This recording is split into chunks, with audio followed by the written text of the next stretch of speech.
नमस्कार, मैं पूजा पांडे स्वागत करती हूं आपका स्पॉटलाइट मिशन 2047 की डीडीयूपी की इस खास पेशकश में। इसमें हम आपको दिखाएंगे कि किस प्रकार उत्तर प्रदेश देश की अर्थव्यवस्था में ग्रोथ इंजन बन रहा है और प्रधानमंत्री मोदी के विकसित भारत 2047 के सपने को साकार करने में अहम भूमिका भी निभा रहा है। आज की शुरुआत करते उत्तर प्रदेश के जिले फतेहपुर से। ये चेहरा प्रेरणा है। हर साल यूपीएससी की तैयारी करने वाले लाखों युवाओं के लिए कि अफसर बन जाएं, तो खुद को जनता की सेवा में कैसे खपा देना है। ये शख्स सबूत है कि मुश्किलों का रोना रोने से वो हल नहीं होती, खुद रास्ता बनाना पड़ता है। नाम है रविंद्र सिंह, फतेहपुर के जिलाधिकारी हैं। अब खुद रविंद्र सिंह से ही सुनिए कि उनके किस काम की पूरे देश में चर्चा हो रही है। हमारे जनपद का जो हथगांव एक आकांक्षात्मक ब्लॉक है, उसके लिए हमने एक smart vaccination tracking system develop किया है। ब्लॉक में हमने एक कंट्रोल रूम बनाया है जिसमें एक पूरा डेटाबेस बनाया जाएगा कि कौन कौन से बच्चे हैं जिनका जन्म हो रहा है और उनके कब कब कौन से टीके लगे हैं, कौन से ड्यू हैं। इसके साथ साथ में एक एएनएम्स के लिए भी ऐप बनाई गई है जिसमें जितनी भी ड्यू सूची है वो उनके मोबाइल पे बहुत ही सहज रूप में उपलब्ध होगी, क्योंकि कई बार ये समस्या रहती थी कि ड्यू लिस्ट अपडेटेड नहीं रहती थी। तो इसके माध्यम से ड्यू लिस्ट उनके पास में अपडेट पूरी रहेगी। जब भी किसी गांव में वीएचएनडी सत्र होगा तो उस गांव में जिन भी बच्चों के ड्यू लिस्ट है उनके व्हाट्सएप पे अपने आप एक मैसेज 3 दिन पहले चला जाएगा कि आपके गांव में इस तारीख को इस समय पे वीएचएनडी सत्र है, तो आप ये डॉक्यूमेंट्स लेकर आ जाएं जिसमें आपको निःशुल्क टीकाकरण लगेगा। रविंद्र सिंह आईएएस हैं, लेकिन यूपीएससी परीक्षा पास करने से पहले उन्होंने आईआईटी मुंबई से कंप्यूटर साइंस में बीटेक की पढ़ाई की है। यही पढ़ाई उन्हें फतेहपुर जिले की सबसे बड़ी मुश्किल से निपटने में काम आई। दरअसल फतेहपुर में शिशु मृत्यु दर परेशान करने वाली थी। रविंद्र सिंह ने साल 2024 के सितंबर महीने में फतेहपुर के डीएम का पद संभाला। साल 2024 में ही फतेहपुर में शिशु मृत्यु दर के आंकड़े परेशान करने वाले थे। फतेहपुर में 2024 में करीब 88,000 बच्चों का जन्म हुआ। इस एक साल में बच्चों की मौत का आंकड़ा 3,444 रहा। मतलब औसतन रोजाना 241 बच्चे जन्म लेते और 9 की जान उसी दिन चली जाती। साल 2030 में रोजाना 10 शिशुओं की मौत का औसत था। शिशु मृत्यु दर के कई कारणों में से एक बड़ा कारण था टीकाकरण की कमी। गर्भावस्था के दौरान माताओं के टीकाकरण में उदासीनता और जन्म लेने के 1 साल तक बच्चों को जरूरी टीकाकरण नहीं लगना। इस मुश्किल से निपटने के लिए डीएम रविंद्र सिंह ने किसी का इंतजार नहीं किया, बल्कि खुद ही कमर कस ली। डीएम रविंद्र सिंह ने अपने खाली समय में एआई बेस्ड सॉफ्टवेयर डेवलप किया। एएनएम, आशा दीदी, सीएचसी और पीएचसी कर्मचारियों को ट्रेनिंग दी जा रही है। Vaccination tracking system Hathgaon block के लिए पायलट प्रोजेक्ट था। जल्द ही प्रोजेक्ट को पूरे जिले में लागू किया जाएगा। सॉफ्टवेयर से ग्रामीण क्षेत्रों में आंगनबाड़ी और आशा बहू को वैक्सीनेशन में मदद मिलेगी। 6-7 वर्षों में हमने 18,000 से अधिक आंगनबाड़ी केंद्र बनाए हैं, लेकिन बाकी जितने बचे हैं इन सबको हम एक साथ बनाने की तैयारी करें। क्योंकि देखिए, आज जो बच्चा कुपोषित है, यह जब तक कुपोषित रहेगा तो समाज के सामने चुनौती रहेगी। अगर हमें एक स्वस्थ और सशक्त समाज देना है, स्वस्थ समाज देना है, सशक्त राष्ट्र देना है, एक एक बच्चे पर ध्यान देना पड़ेगा। किसी भी जाति, मत, मजहब से ऊपर उठ करके उस पर ध्यान देना पड़ेगा, उसकी चिंता करनी पड़ेगी, उस पर कार्य करना पड़ेगा। और जब हम इस अभियान के साथ जुड़ेंगे तो हमें 2047 का लक्ष्य भी याद आएगा। 2047 में प्रधानमंत्री मोदी जी के विजन के अनुरूप विकसित भारत देने में हम सफल हो पाएंगे। विकसित भारत के लिए हमें अभी से इसके लिए लगना पड़ेगा। आंगनबाड़ी केंद्र बने, आंगनबाड़ी केंद्रों में सभी प्रकार की सुविधाएं बने, उन्हें हर प्रकार के कार्यक्रमों के साथ हम जोड़ने का कार्य करें। मैं आदित्यनाथ योगी ईश्वर की शपथ लेता हूं कि मुख्यमंत्री योगी आदित्यनाथ 2017 में सत्ता संभालने के बाद प्रदेश में शिशु मृत्यु दर कम करने की लगातार कोशिशों में जुटे हुए हैं और इसमें यूपी को बड़ी सफलता भी मिली है। सैंपल रजिस्ट्रेशन सर्वे ने भी माना है कि उत्तर प्रदेश में अब पहले की तुलना में मां और नवजात शिशुओं की जिंदगियां ज्यादा सुरक्षित हो रही हैं। पहले यूपी में 1 लाख डिलीवरी पर 167 माओं की मृत्यु होती थी, अब वो घटकर 151 रह गई है। नवजात मृत्यु दर भी 28 से घटकर 26 हुई है। शिशु मृत्यु दर भी अब 38 से घटकर 37 हुई है।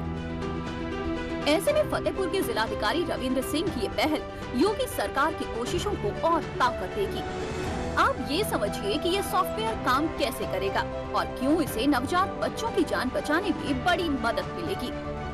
सॉफ्टवेयर में बच्चों के जन्म और टीकाकरण का पूरा डेटाबेस होगा। बच्चों को कौन कौन से टीके लग गए और कौन से बाकी हैं, इसकी पूरी जानकारी होगी। सहायक नर्सों यानी ANM के लिए भी एक ऐप बनाई गई है। गांव में जब ग्राम स्वास्थ्य पोषण दिवस के कैंप लगेंगे तो माओं को SMS के जरिए 3 दिन पहले टीकाकरण की जानकारी दी जाएगी। AI के माध्यम से हमने जो डेटा एंट्री है वो भी बहुत आसान कर दी है, जिसमें ANM सिर्फ अपना MCP कार्ड अपलोड कर दें, उसकी एक फ़ोटो, तो उसी से उसमें जो लिखी रहती है कि कौन सी वैक्सीन कब लगी थी, वो सब डेटाबेस में अपने आप अपडेट हो जाएगा।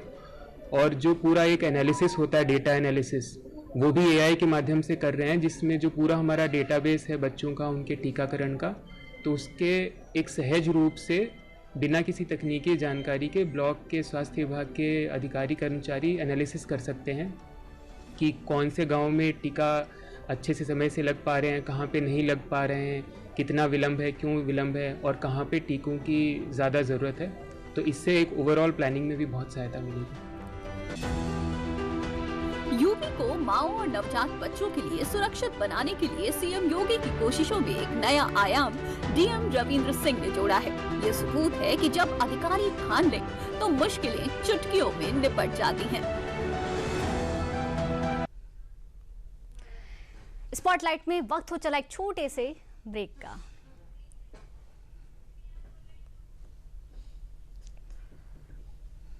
LIC पेश करता है जीवन लक्ष्य। पाएं जीवन बीमा आकर्षक मैच्योरिटी राशि के साथ एवं बीमित व्यक्ति के न रहने पर भविष्य में देय प्रीमियम भुगतान से माफी, सम एश्योर्ड के 10% का प्रतिवर्ष भुगतान पॉलिसी टर्म तक और पॉलिसी की मैच्योरिटी पर सम एश्योर्ड एवं बोनस का भुगतान। बच्चों की शिक्षा एवं अन्य जरूरतों को पूरा करे। LIC का जीवन लक्ष्य।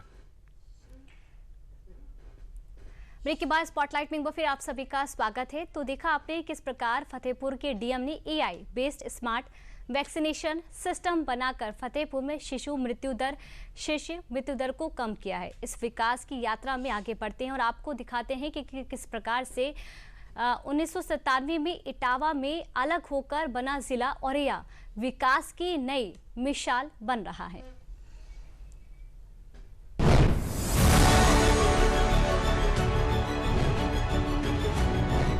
यूपी की दक्षिण पश्चिम में महज 2054 वर्ग किलोमीटर में फैला एकोंकता अपनी ही चाल में लहलाता जिला 1997 में इटावा से अलग हुआ औरैया अनमना अनसुना सा अपनी पहचान की तलाश में था। 2017 तक औरैया अपने छोटे इतिहास में चुनी हुई सरकारों से अपेक्षा और उपेक्षा के बीच ही झूलता रहा।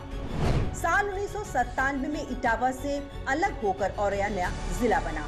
2008 में यूपी की मायावती सरकार ने UPSIDS के जरिए लखनपुर समेत 5 गांवों की 314 एकड़ जमीन अधिकृत करने की प्रक्रिया शुरू की। उस समय 250 करोड़ रुपए की लागत से 285 एकड़ में उद्योग लगने थे। साल 2012 में अखिलेश यादव सरकार ने अधिकृत जमीन पर प्लास्टिक सिटी बनाने की घोषणा की, लेकिन योजना लटकी ही रही। गेल में नेचुरल गैस से जो प्लास्टिक मिनरल्स बनते हैं, उसके लिए बदल में ही गेल के बदल में प्लास्टिक सिटी की परिकल्पना की गई थी, जिसमें 300 प्लाट औद्योगिक प्लाट यूपी सीधा द्वारा 150 प्लाट आवंटित किए जा चुके हैं और वहाँ लोगों ने काम भी शुरू कर दिए हैं। साल 2017 में यूपी में योगी सरकार आई और $1 ट्रिलियन की इकोनॉमी के लक्ष्य में सीएम योगी ने औरैया को शामिल किया और उसके विकास के 2 दशक पुराने सपने को साकार करना शुरू किया। 14 दिसंबर 2020 को मुख्यमंत्री योगी आदित्यनाथ ने एक बड़ा ऐलान किया। सीएम के इस ऐलान के बाद औरैया के सपनों को पंख लगने भी शुरू हुए। जो काम करीब 2 दशक से सिर्फ फाइलों में धूल खा रहा था वो अब साकार होता भी दिखने लगा। प्लास्टिक सिटी का औरैया का सपना 2017 के बाद साकार होना शुरू हुआ। योगी सरकार ने 2018 में इस पर तेजी से काम करना शुरू किया। प्लास्टिक सिटी में अब करीब 20 औद्योगिक इकाइयां खड़ी हो गई हैं। नवंबर से 6 इंडस्ट्री काम करना शुरू भी कर देंगी। नवंबर में स्टील फैब्रिकेशन और फार्मा क्राफ्ट इकाइयां शुरू हो जाएंगी। इससे 600 से ज्यादा लोगों को रोजगार मिलेगा। ये कोशिश है जो युवा हैं वो रोजगार लेने वाले नहीं, रोजगार देने वाले बने।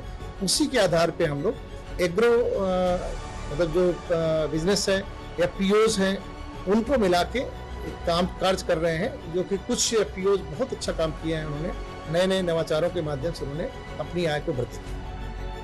उपेक्षा जब अपेक्षा में बदलती है तो तरक्की के नए प्रतिमान गढ़े जाते हैं। सीएम योगी ने सिर्फ औरैया के दिव्यापुर के प्लास्टिक सिटी पर ही काम करना नहीं शुरू किया, बल्कि कृषि, शिक्षा, सुरक्षा, स्वास्थ्य, विकास के हर पैमाने पर औरैया को आगे बढ़ाने की शुरुआत की। औरैया में अनेक ऐसे कार्यक्रम वर्तमान में चल रहे हैं जो औरैया को एक नए विकास के पथ पर अग्रसर करने का कार्य करेगा। और खास तौर पर यहाँ पर 250 करोड़ रुपए की लागत से यहाँ पे लोक माता अहिल्याबाई होलकर के मेडिकल कॉलेज का यहाँ पर कार्य पूरा हुआ है। तो साथ ही साथ यहाँ पर हम लोगों ने, आप सोचिए औरैया जनपद बन गया लेकिन यहाँ की पुलिस लाइन ही नहीं बनी, तो हम लोगों ने 272 करोड़ रुपए यहाँ की रिजर्व पुलिस लाइन के लिए भी उपलब्ध करवाए हैं, जिस पर कार्य युद्ध स्तर पर चल रहा है। अगली बार आएंगे तो रिजर्व पुलिस लाइन जो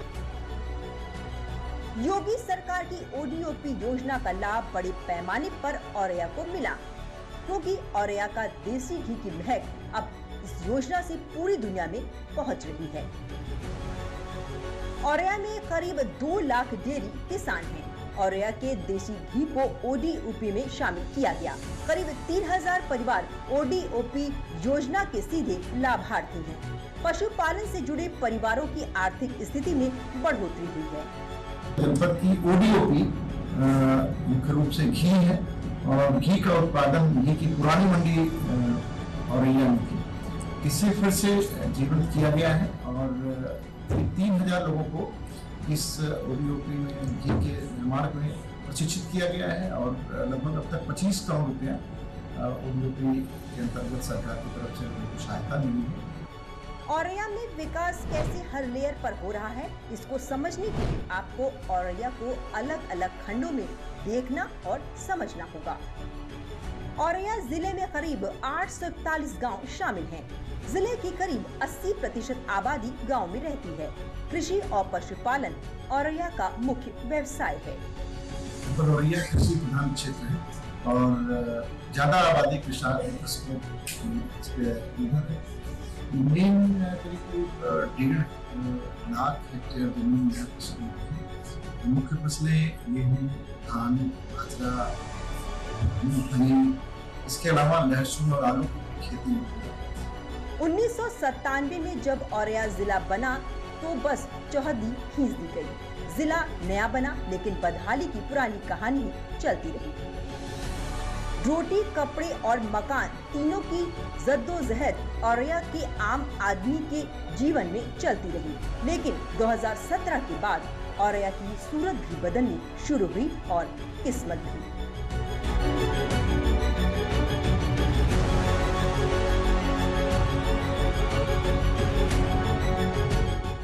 जनपद औरैया में हर घर नल योजना जो माननीय प्रधानमंत्री जी की महत्वाकांक्षी योजना है, इसमें अब तक हम लोगों ने 60% से अधिक अपने प्रोग्रेस अचीव कर लिए हैं। और कनेक्शन में अगर देखें तो कनेक्शन में हम लोग करीब 95% से ऊपर कनेक्शन लोगों को दे दिए हैं। कुछ परियोजनाएं जो हमारी अभी ऑनगोइंग है, अगले 2 से 3 महीने में सभी परियोजनाएं पूर्ण होंगी और हमें उम्मीद है कि दिसंबर तक हम 100% घरों तक नल से जल पहुंचाएंगे।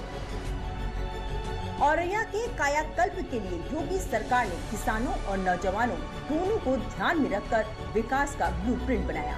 ODOP में औरैया के देसी घी को शामिल करने के बाद सीएम योगी ने एक और अभूतपूर्व काम किया, जिससे औरैया के किसानों को बड़ा फायदा हुआ।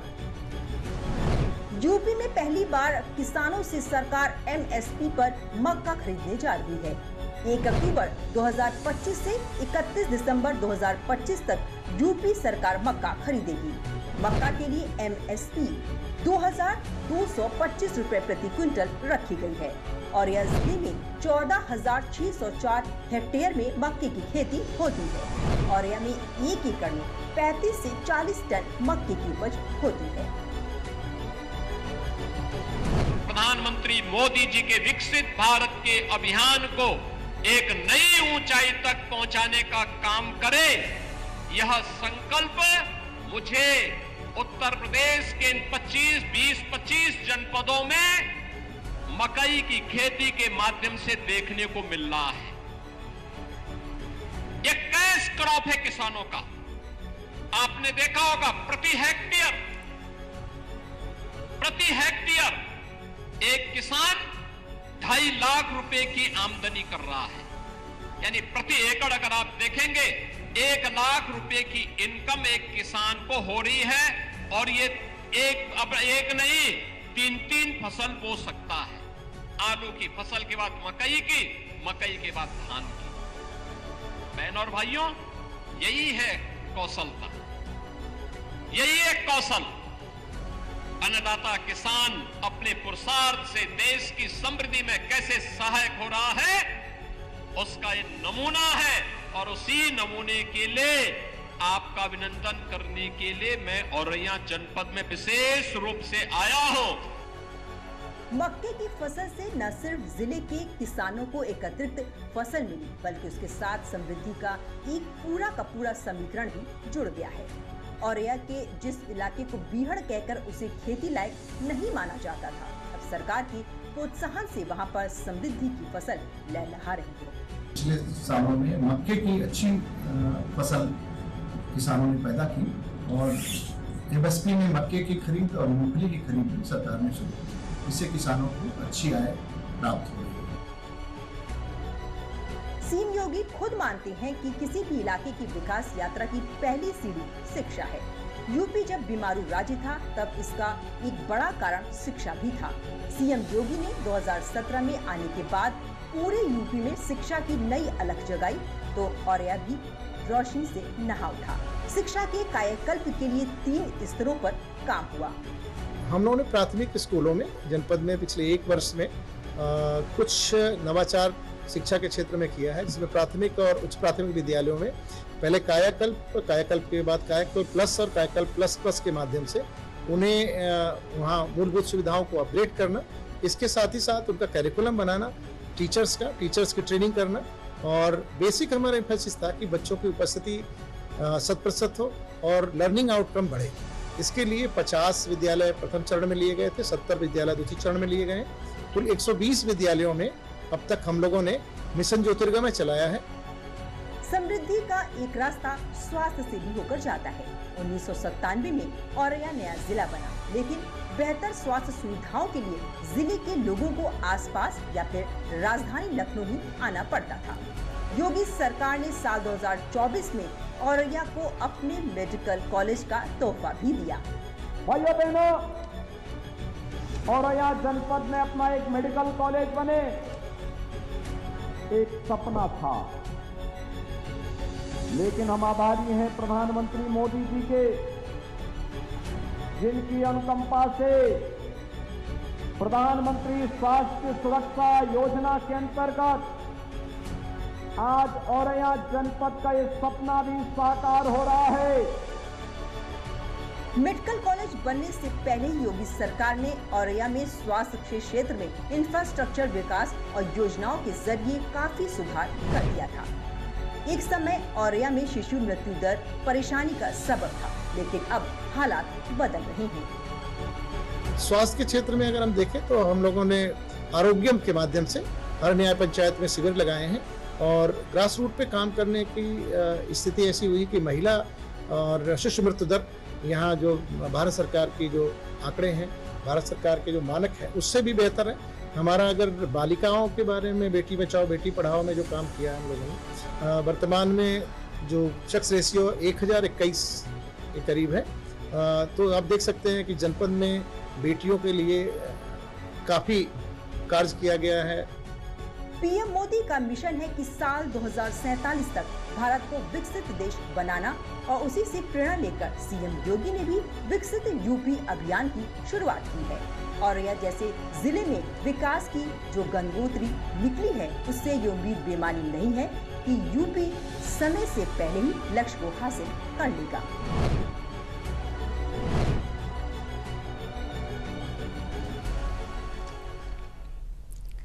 स्पॉटलाइट में वक्त हो चला एक और छोटे से ब्रेक का।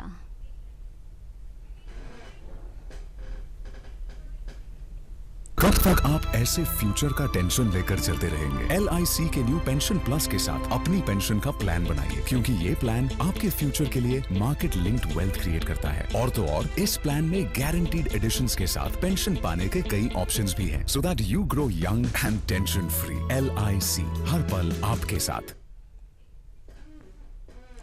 स्पॉटलाइट में एक बार फिर आप सभी का स्वागत है। अब राम की नगरी अयोध्या की भी बात कर लेते हैं, जिसकी विकास की यात्रा से हम सब परिचित हैं। आस्था और अर्थव्यवस्था का संगम बन रही अयोध्या नगरी किस प्रकार विकास की नई कहानी कह रही, आइए आपको दिखाते हैं अपनी इस रिपोर्ट में।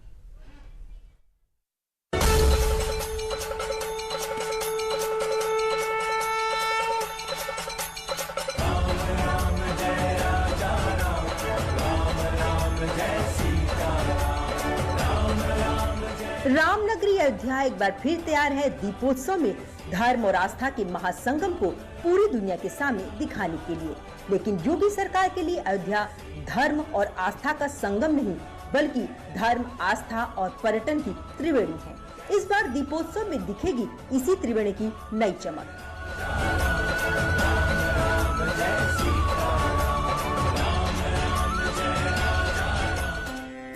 सरयू नदी की लहरों में इतिहास के कई पन्नों को बनते बदलते देखा है। समय की साक्षी रही सरयू की लहरें अब अयोध्या में नए बदलाव की साक्षी भी बनने वाली हैं। 20 × 8 मीटर की लंबाई चौड़ाई वाला ये फ्लोटिंग रेस्टोरेंट अयोध्या को पर्यटन के मानचित्र पर और मजबूत कर देगी। ये सरयू नदी की लग्जरी रसोई है, जो दुनिया के मशहूर टूरिस्ट डेस्टिनेशनों पर दिखती है, लेकिन अब ये अयोध्या में भी दिखेगी। उत्तर प्रदेश पर्यटन विकास निगम के द्वारा यहाँ पर एक फ्लोटिंग रेस्टोरेंट भी बनाया जा रहा है, जो कि लगभग बनकर तैयार है। और हमें उम्मीद है कि दिवाली पर, आने वाले दिवाली के त्यौहार पर हम लोग इसको भी शुरू कराएंगे और एक बहुत ही अच्छा अनुभव वहाँ पर भी यहाँ आने वाले पर्यटकों को और श्रद्धालुओं को मिलेगा, जहाँ की सरयू जी के ऊपर एक फ्लोटिंग रेस्टोरेंट में वो लोग अच्छे भोजन का और अच्छे वातावरण का आनंद लेते हैं। देखिए, एक फ्लोटिंग रेस्टोरेंट जो बनता है उसकी क्षमता लिमिटेड होती है, परंतु जो भी बेस्ट हम लोग यहाँ पर करते हैं, वहाँ पर एट ए टाइम लगभग 30 से 40 लोग एक साथ भोजन का आनंद। साल 2024 में राम मंदिर की प्राण प्रतिष्ठा के बाद से ही अयोध्या में देश विदेश से लाखों श्रद्धालुओं का आना लगातार जारी है। ऐसे में योगी सरकार की लगातार कोशिशों से अयोध्या आधुनिक पर्यटन सुविधाओं से लैस भी हो रही है। प्राण प्रतिष्ठा के बाद साल 2024 में अयोध्या में 16 करोड़ से ज्यादा श्रद्धालु पहुंचे थे। साल 2025 में मार्च तक 20 करोड़ 36 लाख से अधिक श्रद्धालु अयोध्या पहुंचे। प्राण प्रतिष्ठा के बाद से इस साल मार्च तक ही 36 करोड़ से ज्यादा लोग अयोध्या आए हैं। इतनी बड़ी संख्या में लोगों का अयोध्या आना सिर्फ आस्था के लिहाज से ही नहीं, बल्कि अर्थव्यवस्था के लिहाज से भी बहुत अच्छा है। वैसे भी दान के मामले में अयोध्या ने कई रिकॉर्ड तोड़ दिए हैं। जनवरी 2024 से जनवरी 2025 के बीच राम मंदिर में 700 करोड़ रुपए का दान आया। महाकुंभ के दौरान एक महीने में राम मंदिर में 15 करोड़ से ज्यादा दान मिला। अयोध्या इस समय पूरे विश्व में सनातन को मानने वालों की सबसे पसंदीदा जगह बन गई है। ऐसे में जब भारी संख्या में लोग अयोध्या आ रहे हैं, तो इसका फायदा अयोध्या समेत आसपास के जिलों को भी मिल रहा है। इसीलिए ही योगी सरकार लगातार इंफ्रास्ट्रक्चर के विकास पर जोर दे रही है। पीएम मोदी ने ही आस्था और अर्थव्यवस्था के संगम का मंत्र दिया है। इस बार के केंद्रीय बजट में भी इसी पहलू को तेजी देने के लिए कई घोषणाएं भी की गई हैं, ताकि आध्यात्मिक टूरिज्म की तेजी देश की अर्थव्यवस्था की रफ्तार को और गति दे सके। केंद्रीय बजट 2025-26 में पर्यटन को बढ़ावा देने के लिए देश के बेस्ट 50 स्थलों के विकास का ऐलान हुआ है। इसमें भगवान बुद्ध से जुड़े स्थलों के विकास पर विशेष जोर है। यूपी में बौद्ध सर्किट में कुशीनगर, संकीसा, श्रावस्ती, सारनाथ, कपिलवस्तु, कौशाम्बी जैसे स्थल शामिल हैं। केंद्र सरकार की स्वदेश दर्शन 2 योजना में यूपी के नैमिषारण्य, प्रयागराज और महोबा को चुना गया है। खुद योगी सरकार ने अपने ताज़ा बजट में यूपी के पर्यटन स्थलों को विकसित करने और वहां धार्मिक केंद्रों को दुनिया के मानचित्र पर लाने के लिए कई बड़े प्रावधान भी किए हैं। योगी सरकार ने उन स्थलों को चिन्हित कर लिया है जिसे वो आध्यात्मिक टूरिज्म के लिए विकसित करेंगे और उस पर अब युद्ध स्तर पर काम भी शुरू हो रहा है। प्रदेश में पर्यटकों की संख्या की दृष्टिगत ध्यान रखने के लिए जो व्यवस्था की है, अयोध्या में पर्यटन सुविधाओं के लिए 150 करोड़, मथुरा वृंदावन में 100 करोड़ रुपए इसके अतिरिक्त भी व्यवस्था की है। बांके बिहारी मंदिर और मथुरा वृंदावन कॉरिडोर के विकास के लिए 150 करोड़ रुपए की व्यवस्था की है। मिर्जापुर में भी हम लोगों ने 200 करोड़ रुपए की व्यवस्था की है। नैमिषारण्य में पर्यटन विकास के लिए 100 करोड़ और वेद विज्ञान केंद्र के निर्माण के लिए भी 100 करोड़ रुपए और चित्रकूट के विकास के लिए भी हमने धनराशि की व्यवस्था के साथ ही प्रदेश के अंदर हर प्रमुख उस स्थल को जो वहां का प्रमुख आस्था का केंद्र है, पर्यटन विकास के दिशा से आगे बढ़ा करके हम लोग उत्तर प्रदेश में आस्था और अर्थव्यवस्था को सुदृढ़ करने का काम करेंगे। सरकार इस दिशा में आगे बढ़ रही है। योगी सरकार अयोध्या में इंफ्रास्ट्रक्चर का लगातार विकास कर रही है। इसी कड़ी में ये फ्लोटिंग रेस्टोरेंट भी है। दुनिया भर से आए पर्यटकों के लिए फ्लोटिंग रेस्टोरेंट सरयू की लहरों पर आध्यात्मिकता के साथ साथ आधुनिकता का भी अनूठा एहसास कराएगा। अयोध्या का फ्लोटिंग रेस्टोरेंट 5 स्टार सुविधाओं से संपन्न होगा।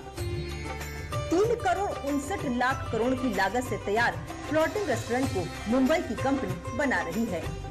इसका क्षेत्रफल 176 स्क्वायर फुट होगा। फ्लोटिंग रेस्टोरेंट में एक साथ 40 लोग बैठ सकेंगे। रेस्टोरेंट में सिर्फ शाकाहारी भोजन ही परोसा जाएगा। यूपी पर्यटन विभाग ने फ्लोटिंग रेस्टोरेंट प्रोजेक्ट को विकसित किया है।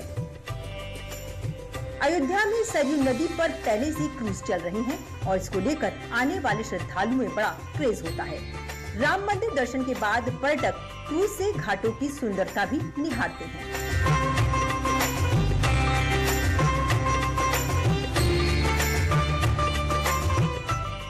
जो अयोध्या है, यहाँ पे क्रूज भी है, हम लोग आए बहुत लंबा चौड़ा सुंदर लग रहा है। यहाँ की लहरें बहुत अच्छी हैं।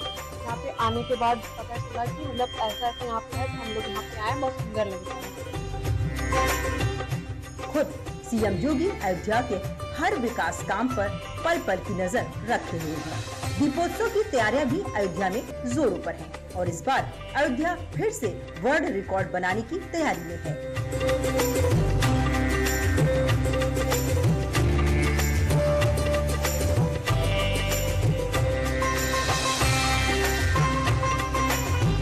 इस बार 26 लाख से अधिक दिए जलाकर वर्ल्ड रिकॉर्ड बनाने की तैयारी है। पिछले साल 25,12,000 दिए जलाकर वर्ल्ड रिकॉर्ड बना था।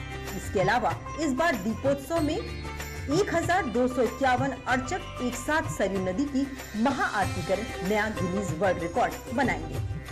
पिछली बार 25 लाख कुछ दीपक जले थे। इस बार हम इसको बढ़ा के 26 लाख से अधिक दीपक जलाने का इस बार कर रहे हैं।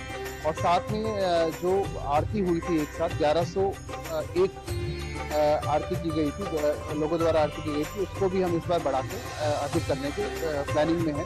अभी हम जो नए घाट हमारे बने हैं उन पे भी दीपक जलाने के लिए हमारे पास और भी स्पेस हो जाएगा, वो भी हम कर रहे हैं। अयोध्या इस बार भी तैयार है पूरी दुनिया में सनातन का परचम फहराने के लिए। अब इंतजार है दीपोत्सव का, जब न सिर्फ दियों का वर्ल्ड रिकॉर्ड बनेगा बल्कि फ्लोटिंग रेस्टोरेंट भी अयोध्या की लोकप्रियता में चार चांद लगाएगा।